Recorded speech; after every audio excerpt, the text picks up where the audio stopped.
A Chinese robotaxi is already carrying paid passengers, while Tesla's robotaxi promise keeps drifting further away.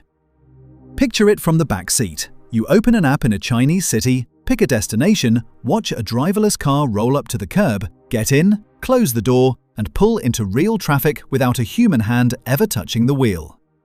This is not a showroom trick. Baidu Apollo Go has been carrying public riders through city streets, and Wuhan has become the example that makes the rest of the industry uneasy. Because for years, Tesla's robotaxi story sounded almost unbeatable. Elon Musk described a future where privately owned Teslas would drive themselves, earn money for their owners, and turn parked cars into moving businesses. But the first real pressure is not coming from a perfect car that can drive anywhere. It is coming from paid rides, operating zones, city permits, dispatch screens, remote monitoring, and passengers who have already used the service. That changes the scoreboard. The old Tesla promise was clean and powerful. Millions of cars were already on the road. Their cameras were gathering experience. Software updates would keep improving the fleet. Then, one day, the same car sitting in an American driveway would become an autonomous taxi while the owner was at work or asleep. Silicon Valley loved that version of the future because it sounded like software eating transportation. No taxi company needed to buy a full fleet. No city needed to rebuild the whole system. The car would learn, update, and eventually join a network. China took a less glamorous route. It put robotaxis inside mapped urban zones, worked with local regulators, built dedicated fleet operations, and started charging passengers for rides under controlled conditions. That sounds smaller until the car pulls up and the fare is real. Tesla, Silicon Valley, and much of the American market assumed the first serious robotaxi economy would come from general-purpose software. China's operators are making a different argument. Commercial autonomy does not have to wait for every road, every driveway, and every edge case in the country. It can start inside a city. To understand why China moved first at city scale, start with the constraint Tesla tried to avoid. A robotaxi is not only a smart car, it is a city system on wheels. The car has to know where to stop when the curb is blocked by delivery scooters. It has to deal with pedestrians stepping between parked vehicles, buses cutting across lanes, construction cones appearing overnight, and riders standing on the wrong side of a pickup point. Then there is everything outside the car. The map has to stay current. The charging plan has to work. The vehicle has to be cleaned. Someone has to answer if a passenger cannot open the door. Insurance has to be arranged. City regulators have to approve where and how the vehicle operates. Think of an aeroplane. The aircraft matters, but commercial flight works because airports, maintenance crews, air traffic control, baggage systems, fuel trucks, security rules, and trained ground staff all work around it. Without that system, a plane is only a machine. A robotaxi is that kind of problem. Tesla's approach has been aimed at generalized autonomy through consumer vehicles. The idea is that a Tesla should handle roads broadly, using cameras, neural networks, and software trained from huge amounts of real-world driving. Chinese operators such as Baidu, Apollo Go, Pony.ai, WeRide, AutoX, and Deeproot.ai have focused heavily on mapped urban areas and municipal approval. Beijing, Wuhan, Shenzhen, Guangzhou, and Shanghai have all become part of the broader Chinese testing and commercial service story. That difference matters because a city can be studied, mapped, monitored, and slowly expanded. A nationwide consumer car promise has to survive almost everything, everywhere. The Chinese answer was less dramatic than a car that can handle any road in America on its own. But it was much easier to turn into a paid ride. Inside that Chinese robotaxi, the system works in layers. Cameras watch traffic lights, lane markings, pedestrians, scooters, and nearby cars. Radar helps detect objects and motion. LiDAR scans the space around the vehicle and builds a 3D picture of distance. LiDAR is easier to understand than the word sounds. Imagine the car constantly tapping the world with invisible measuring sticks, thousands and thousands of times, so it knows how far away a curb, bicycle, truck, or person is. Then the onboard computer takes those signals and makes decisions.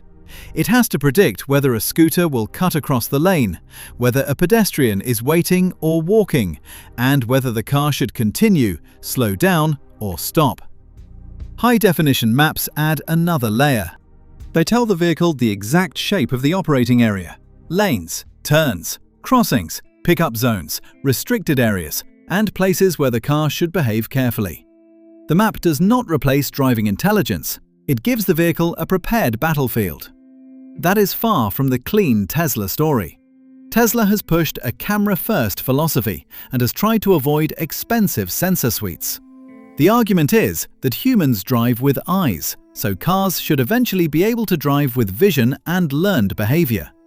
If that works at scale, the reward is enormous. But a commercial robotaxi company can think differently. If the vehicle is a revenue machine, more hardware can make sense. A taxicab is not bought for weekend pride. It is bought to produce rides. If extra sensors, remote operations, specialized cleaning, and fleet maintenance help the vehicle earn fares, the cost can be justified in a different way. That is why Baidu Apollo Go matters as a proof object.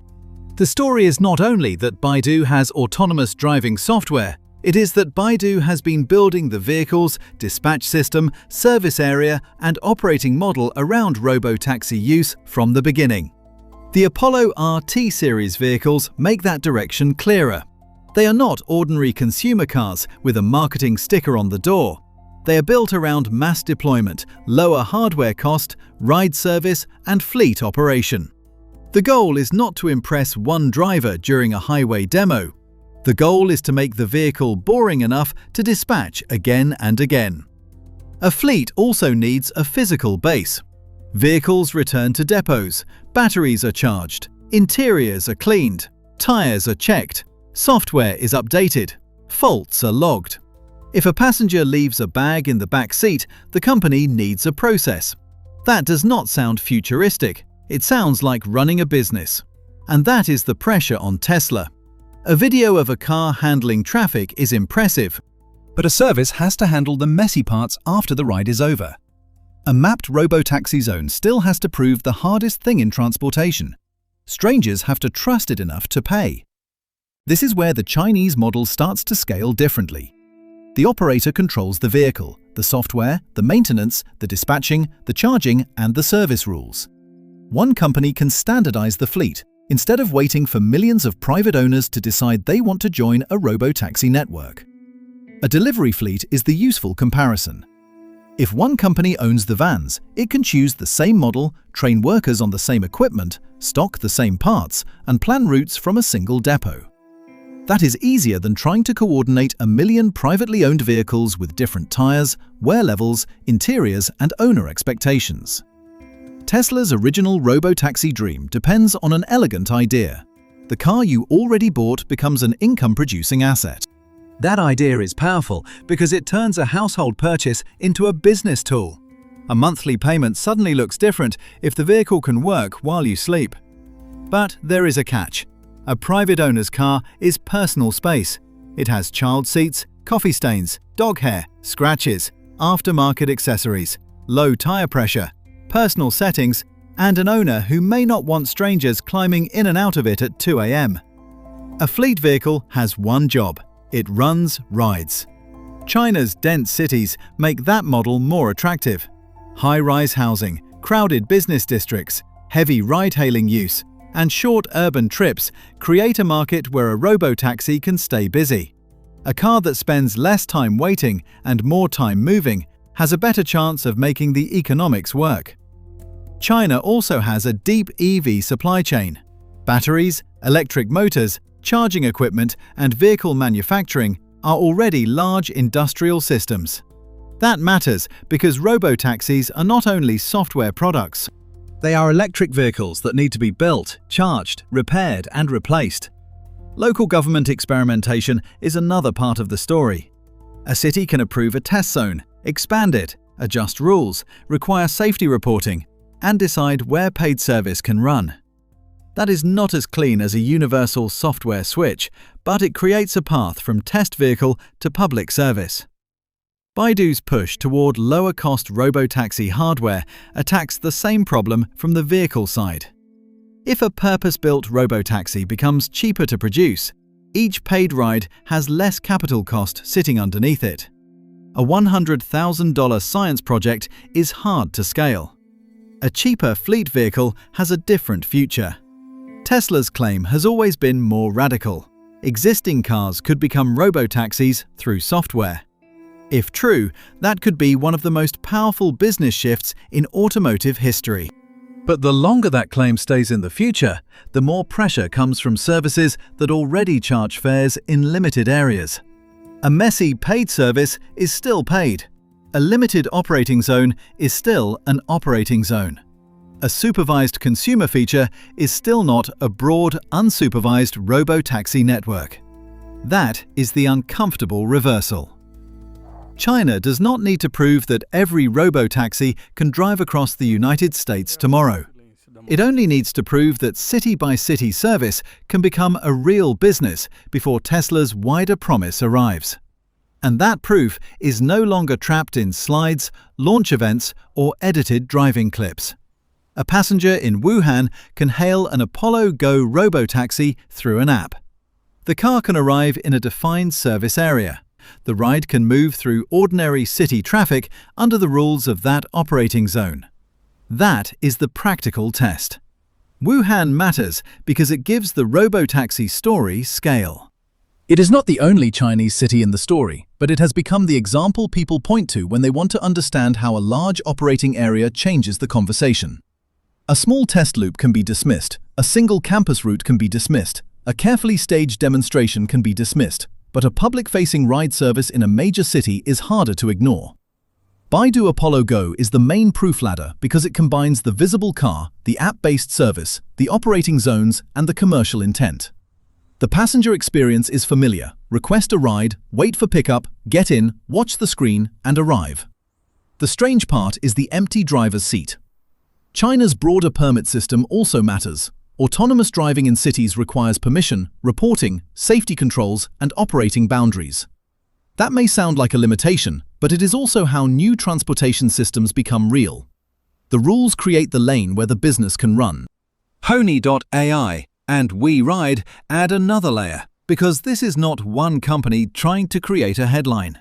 Both have been part of the autonomous ride service push in major Chinese cities, with permits, test operations, and public-facing services under defined conditions. AutoX and DeepRoute.ai are part of the same larger signal. China has treated autonomy as an operating ecosystem, not only a consumer feature. Some vehicles may still use remote assistance. Some services may include safety monitoring. Some areas are limited by route, weather, time, or regulation. That does not weaken the proof. It makes it more credible. A real commercial system starts with boundaries. Elevators did not become trusted because they were thrown into every building on Earth at once. They became trusted through rules, maintenance, emergency systems, inspection, and repetition. The passenger eventually stops thinking about the machinery and starts thinking about the destination.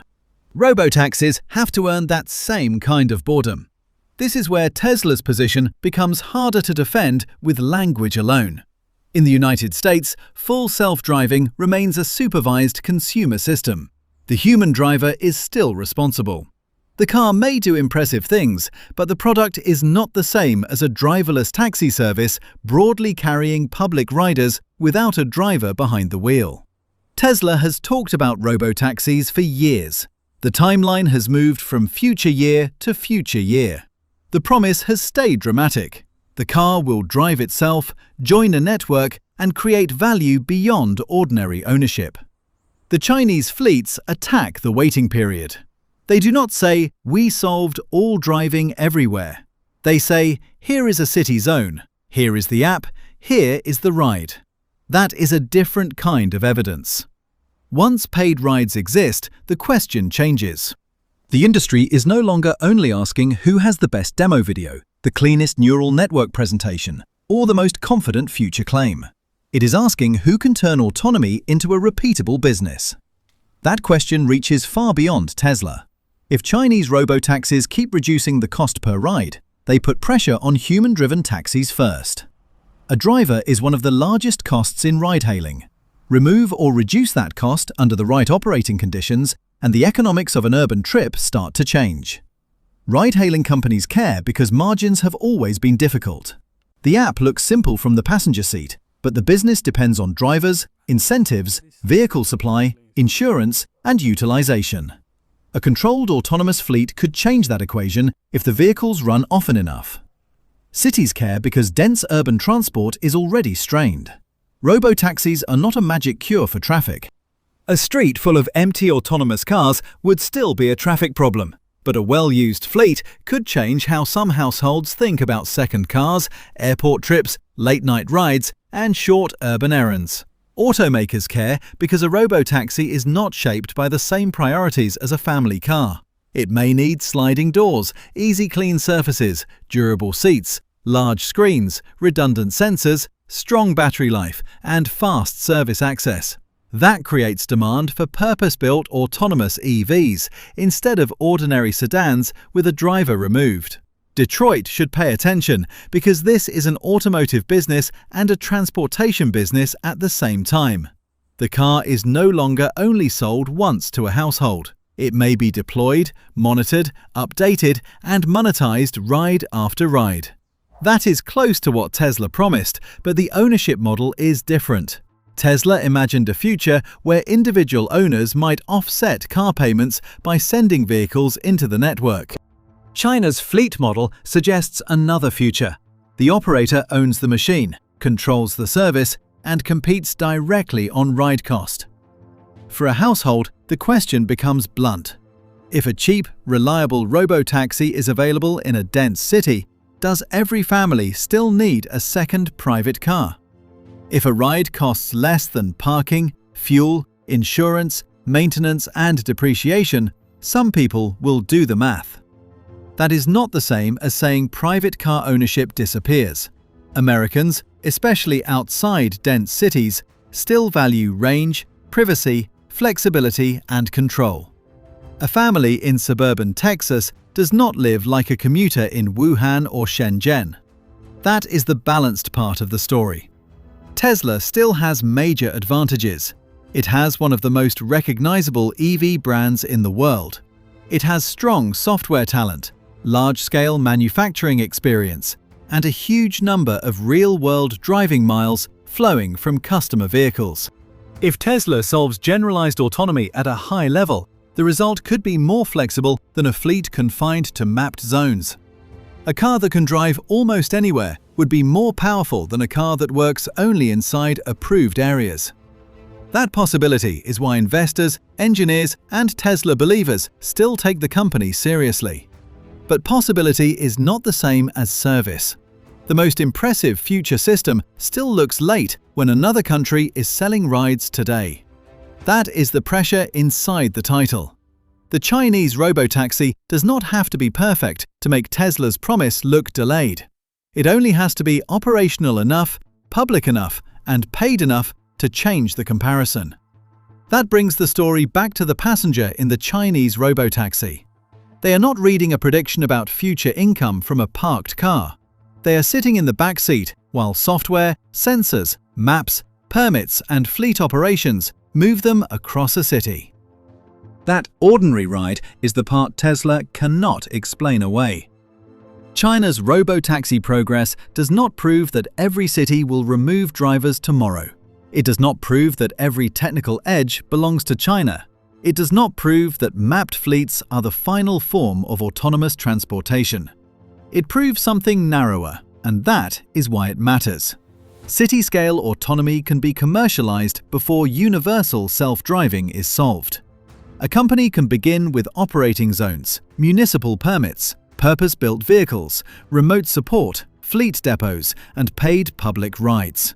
It can expand from there. That is dangerous for Tesla's narrative, because Tesla's robotaxi promise was built around a future capability. China's robotaxi challenge is built around present service. One asks you to believe the fleet will become a business. The other shows a business forming around the fleet. The scoreboard has changed from which car can handle the most impressive drive to which system can carry paying passengers again tomorrow morning. That is why the app matters. The curb matters. The empty driver's seat matters. The fare matters. A passenger opening the door in Wuhan is a stronger argument than another promise that the breakthrough is almost here. Tesla may still deliver something larger. Its broader approach could mature into a system that works across far more places with less infrastructure. If that happens, the company's long bet will look very different. But until broad, unsupervised robotaxi service is real, the Chinese model has the advantage every industry respects. It has crossed from demonstration into operation. The new Chinese robotaxi makes Tesla's promises look late because it changes what counts as proof. A paid ride in Wuhan is not the same thing as a perfect global robotaxi network. But it is also not a fantasy. It is a passenger, a vehicle, an app, a city, and a fare. That is enough to make the old timeline feel exposed. So the practical question is this: would you trust a geo-fenced robotaxi fleet that only operates in approved city zones? Or would you wait for a Tesla-style system that claims it can eventually drive almost anywhere? One model looks limited but real. The other looks more powerful if it works. If this breakdown helped make the robotaxi race clearer, hit like, subscribe, and follow Future Shift Report for researched breakdowns of the machines, vehicles, and systems changing old assumptions before most people notice. And put your judgment in the comments. Would you take the paid driverless ride in a Chinese city today, or would you wait for Tesla's broader robotaxi promise to mature first?